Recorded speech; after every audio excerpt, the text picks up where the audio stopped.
Hello everyone, welcome to our vlog. Today we're going to talk about the social media save culture. Have you ever wondered why certain dances,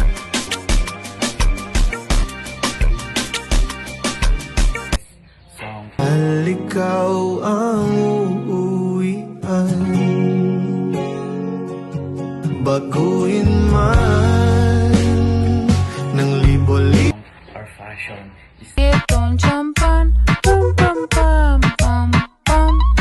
reggaeton, champagne, pam pam pam. style suddenly become popular?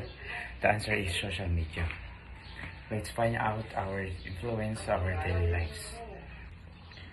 First, let's talk about trends. Social media platforms like TikTok, Facebook, Instagram, it's helped trends to spread very quickly. A dance challenge, funny memes, or hashtag can go viral in just a few hours. These trends influence what people watch, buy, and even talk about. The commonly impact of trends is spread information and ideas quickly, and they encourage creativity and participation. Is Kyle. We scroll social media all day, we see new trends. But how do they really change our culture? Let's talk about it.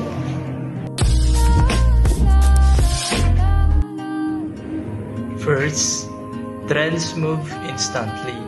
Before, change took months and years. Now, one post goes viral overnight. We all see it, join it, share it. Trends become our common ground. They connect us near and far. Boom boom boom, boom boom boom boom boom boom.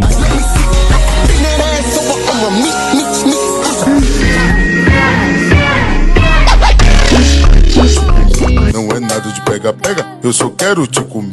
Vou te comer, não é de. Second, they change how we act. Anyone can start a trend now, not just stars or big names. We speak differently, dress differently. We mix old traditions with new. Our identity grows and shifts. Huwag mo kalimutan mag-subscribe sa akin main channel, Kapkanete naman second line channel, Kapkanete Vlogs, at para Ito na yung pinaka-inintay nyo. H200! Game na ka na! This is live! At sa araw na to, this is 14 Reasons. Guys, welcome back to my channel. This is Ivana at Hello, what's up sa inyo mga paa? Ayan ang buong Team Predator on the way papuntang Cebu. Hello everyone! Welcome back sa ating Third, they change what matters. They bring up mental health, kindness, equity. Topic once ignored, now normal. We learn to care more openly. Our shared beliefs evolve. Dito ko na sinimulang ibalik sa kanya ang binigay niya. Pakinig ka mo. Which is Applebee's right over there. Yes, sir. In the night. You good?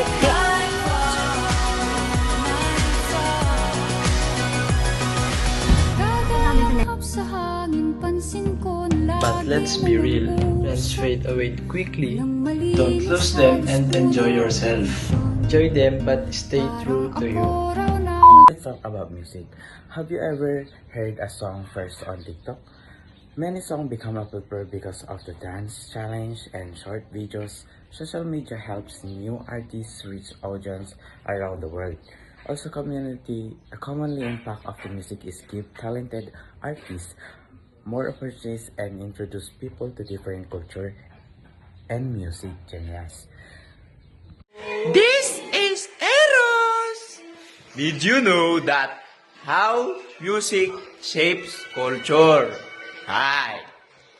Number one, music is like our signature. Why?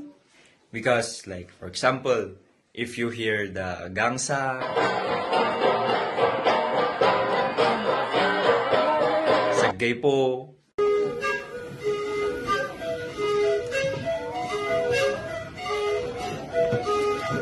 you will think about the Cordillera. And if you hear kundiman, it's from the Philippines.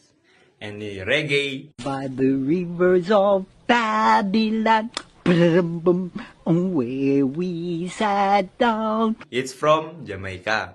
So that's Each culture has a signature music. Number 3, think about weddings, birthdays, and festivals. If they play some music like, for example, the Giyapatan,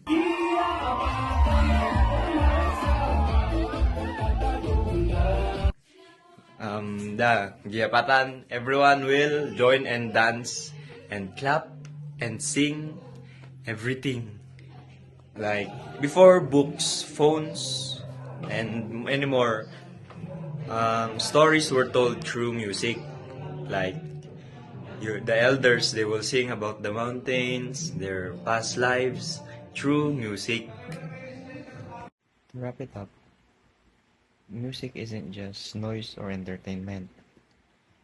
It's our memory, it's our pride, it's our bond, and it's our future.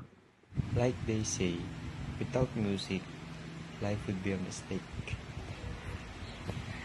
Next is fashion.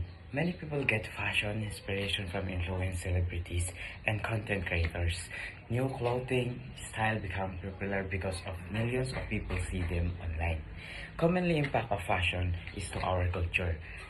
It helps small businesses promote their products and also encourage creativity and self-expression.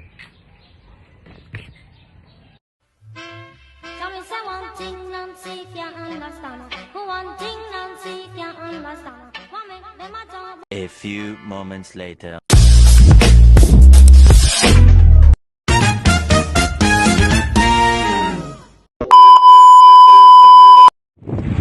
Yo, what's up? It's your channel Lester here, and now let's move on how social media shapes culture in fashion.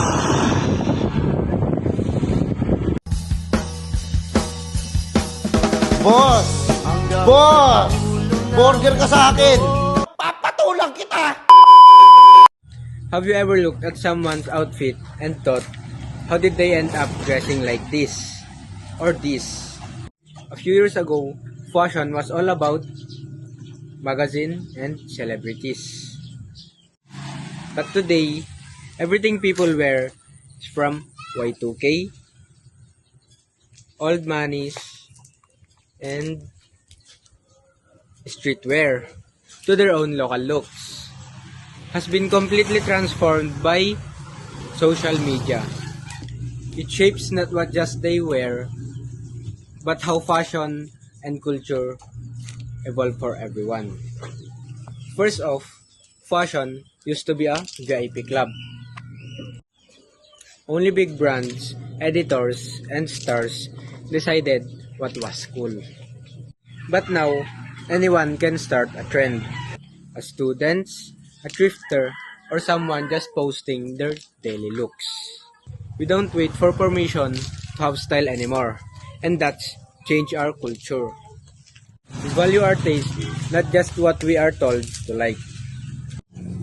Remember, when trends lasted a year, nowadays weeks, or even a day, one TikTok trend, suddenly everyone's wearing baggy jeans and ribbon hair clips.